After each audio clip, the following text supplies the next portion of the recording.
So what's up guys? Good evening. So nandito tayo ngayon sa Niagara Falls. Malapit tayo. So sa likod lang. So again, Troy Cruz. So nandito ako ngayon with my students. Charlene, who's currently studying at UNFC, so University of Niagara Falls. So I'm taking Masters of Arts in Digital Media and Global Communications. Ano siya? Under ako ng winter intake. Wow! So, recently lang. Recently lang. Gano'n kabilis daw. So, oh, sorry. It's fall pala. Fall intake. No, yun, fall. So, pagka, ilang months pa lang, sinundan ko na agad sila dito para kamustahin. Okay? Yes. So, kasi yung kasama natin, si Sir. My husband. Yes, Mark. So, si Sir is under OWP. Yes. As the dependent. Ayan. So, first question, Ms. Charlene, as an international student, i-differentiate lang natin, compare lang natin, kamusta yung teaching style when it comes to the school versus anong experience mo sa Philippines versus dito experience mo sa Canada? Yeah, actually, yung first reason naman talaga kung bakit ako nag-Canada to take my master's is because mas diverse yung environment. I mean, you have like different classmates from different nationalities, which really helps you to gain more like knowledge, not only by the book, but also dun sa mga peers mo. And then, meron kasi silang tinatawag sa University of Niagara Falls na flip class. Wherein, you need to study in advance, and then once na pagpasok mo sa class, ang magdadrive ng discussion ay yung mga students. So meaning, ang ginagawa nila is dinalevel nila yung parang mga modules or yung mga classes or discussion. Depende kung paano yung understanding ng mga estudyante. Galing Parang talagang, parang the more kasi na nasasabi mo siya or na-explain mo on your own words, parang it reflects how you studied the module or yung subject na yun or course. And then, for example, if may mga hindi naiintindihan yung mga estudyante, it's easier for the professors to teach you kung ano ba yung mga gap na kailangan i-fill in na hindi mo naiintindihan dun sa module. Which really helps talaga, lalo na sa master's program. Sila yung nagre-reach out talaga? Yes, sila yung nagre-reach out. So kasi sa Pinas, parang pag sinabi masters, iba yung dating. And what I mean by that is parang wala sila masyadong interaction with you. You do it on your own and then harap na tayo sa klase. Pero this time, it's a different teaching style na... It's flip siya. Binaligtad nila. Okay, that's very good. Binaligtad nila yung parang process, which is very engaging. Tapos more fun siya kasi you get to understand yung ano yung naaral ng ibang estudyante as well. Different perspective and opinion as well. Okay. That's good. So, ganun yung masters dito sa Canada. Okay, so it's a very very different way or mas conducive. Yes. Okay. So next question for the both of you. Kamusta yung naging adjustment nyo as a couple? Yeah, to be honest, very smooth yung naging adjustment namin. Actually, we were surprised kasi nung pagdating namin dito, it feels like nagbabakasyon lang kaming dalawa. Wow. It's because maybe handa kami mentally and then physically and financially. Kaya mas naging ganun yung adjustment period namin. So, hindi kami ganun na homesick. It's because we keep ourselves busy. And then, we really look for opportunities na magkaroon agad ng work. I-ready ako sa school. And then, we actually try to explore na yung place right away. Ang galing.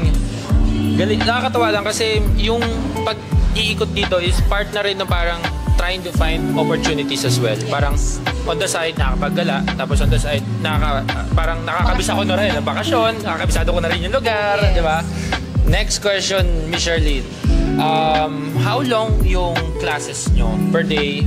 Per week? Or parang in a week? Kamusta ba yung pagiging master's student? Yeah, actually, nung fall intake ako, so I only have like one class per week. Wow. It's because pwede mo kasing piliin yung schedule. So I have 3 courses. For the first term. So ang ginawa ko is I tried to squeeze in sa isang araw kasi 2 hours per class.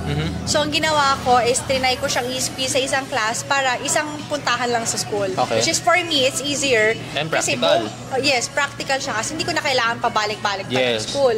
And then may enough time ako to work pa after. Nice. Parang energy saving technique yun. Yeah. Next question tayo guys. Dito naman is, paano kayo nakahanap ng part-time or work in general? Ikaw, Sir Mark. Okay. Nung pagdating namin ng Canada, nagstay muna kami sa Toronto for 3 weeks. Then, after 3 weeks, yun nga, hinatid na kami dito ng uncle ko.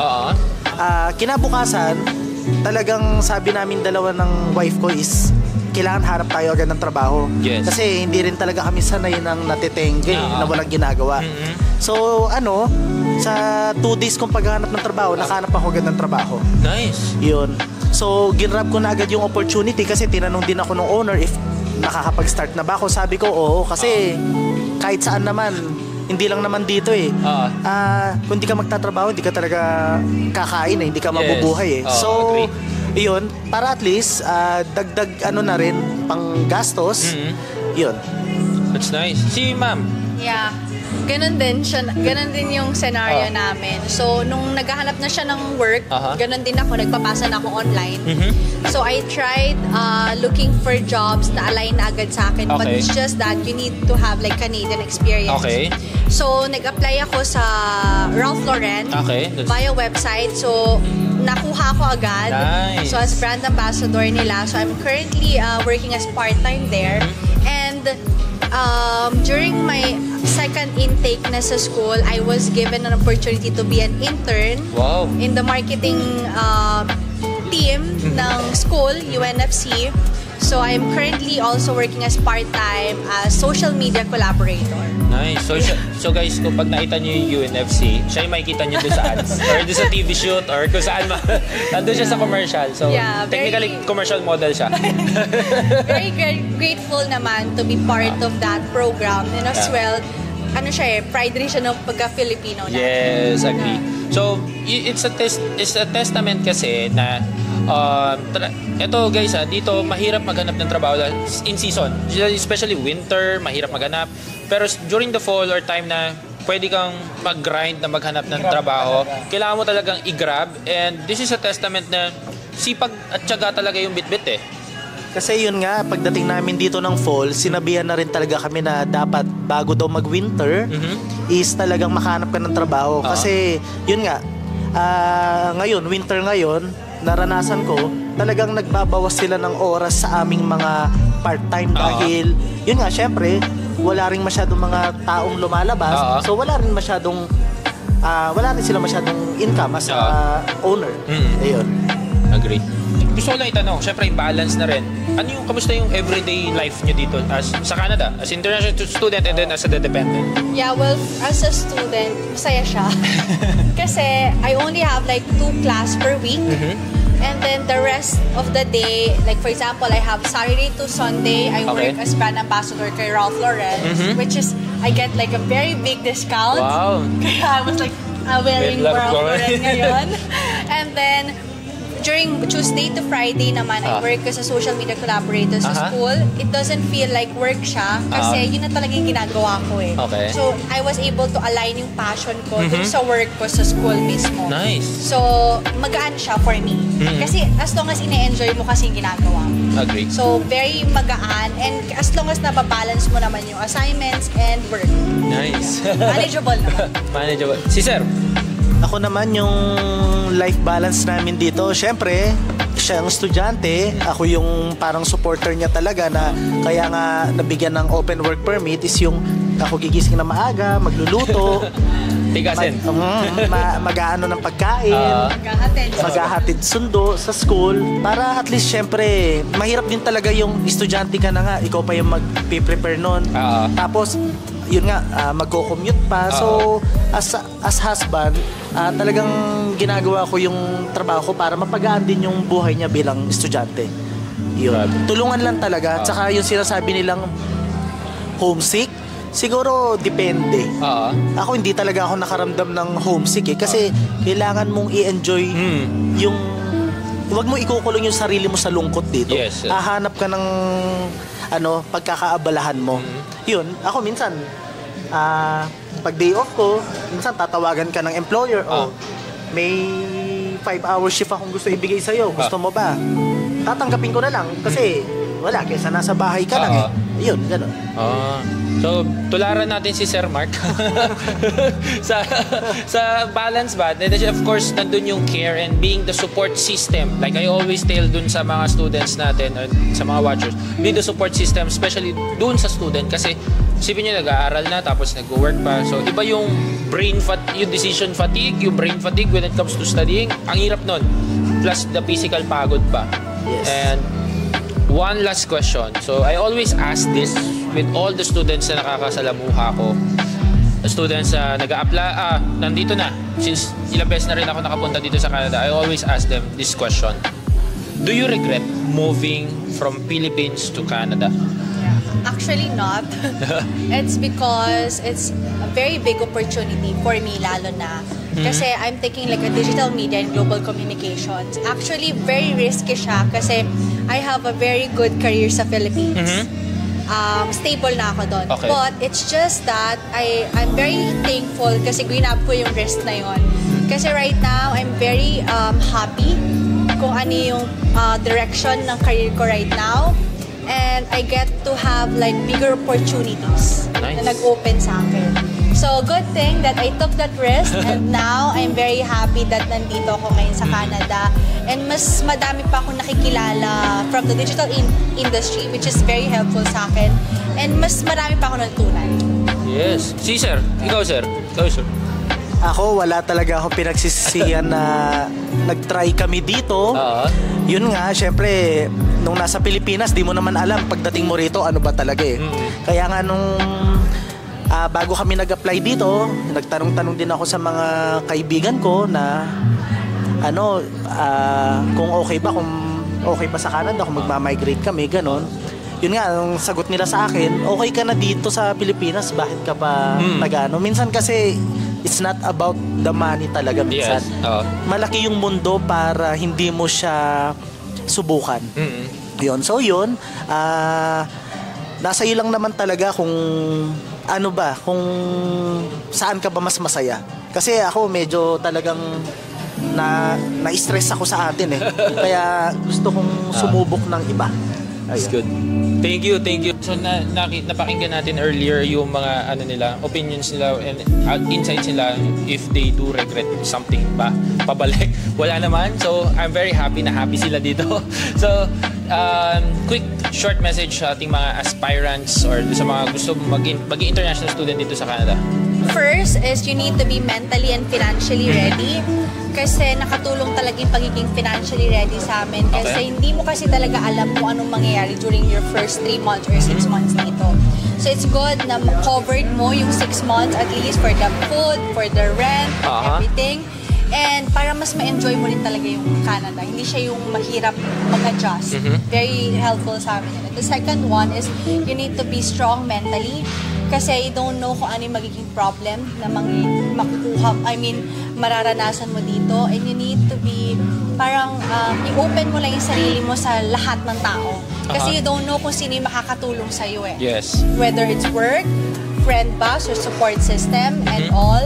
And then the third one is that you just have to enjoy the moment. Yun yung pinaka-best talaga na mabibigay ko. Kasi ang daming nangyayari sa life ko ngayon. I feel like overwhelmed because I have work, I have 2 jobs, I have like school na kailangan kong mag-attend, gawin ko assignments, and then I also have like work sa Philippines as online. So, nakaka-overwhelm siya. Pero I get to have a chance pa rin to explore Niagara Falls. Yeah. If you get to like check my Instagram page, nakakapag-pasyal pa ako, nakakapag-enjoy pa ako. Plug mo yung Instagram mo? Yeah. You can follow me at Charlene Aquino sa Instagram. Yeah. So, pag nakita mo doon, you have more time to enjoy yourself. You just have to balance everything. Yun lang siya. Huwag kang mas-stress. Agree ako doon. Ikaw sir, ano yung masasabi mo dun sa aspiring international students? Especially, you wanted to showcase ano yung reality ba talaga? Ano yung kailangan nilang i-ready? Okay. Sa buhay naman kasi talaga, aminin na natin, magpakatotoo na tayo. Pera talaga. Kailangan ready ka talaga. Hindi totoo yung masaya kahit walang pera, hindi totoo yun. Hindi ako naniniwala doon. Dapat bago ka sumabak nga sa isang gera, kumpleto ka. So dapat pagdating mo dito, talagang well-prepared ka. Dapat, wag mo i-expect na masarap agad ang buhay. Expect mo, mahirap. Mas maganda kasi mauna mo na ihirap eh. Tapos doon na susunod yung sarap na sinasabi. So, tiyaga lang talaga. At para sa akin, wag mo na maging maarte sa una. Yun ang importante. Talagang kailangan mo mag-survive eh. Ayun, yun lang. Thank you. Thank you, no. Very insightful yung mga experiences, and then of course yung insights nyo sa buhay dito sa Canada. So, kasi it's very rare to see and hear ano yung talagang ginagawa nyo dito, kasi sa social media it's always the negative, mahirap dito and all, but see, isa kayo dun sa malagi kong mga nakakausap na kaya naman sir, kaya ko naman. Hindi ko alam bakit ganun. So, yeah, I'm just really happy na you guys are happy here. So, syempre, nung last kasi kami nagkita, Makati pa. So, pre-departure orientation, Niagara Falls na. So, ganun ka, full circle moment yon. Yeah. Siguro wag lang masyadong naniniwala agad kung ano yung nasa social media. Kasi sometimes, masyado tayo napapangunahan ng takot, which is paminsan naman hindi naman talaga yun hindi nangyayari. Yeah. So, of course, good na magkaroon tayo mag-research tayo, but also it's good to have like guidance, katulad kay Sir Roy. Kasi we always like ask questions sa kanya kung paano ba yun. It really helps kasi nag-guide niya talaga kami. Thank you. Thank you. I'm happy na they're happy with the service and all. So, let's wrap it up. Thank you so much guys for watching. Thank you so much for your time po. And dinner time kasi dito, so pa-close na rin yung mga stores. Pero anyway, I'm really happy na nagkita ulit tayo. And thank you so much guys for watching. Till next time. Bye!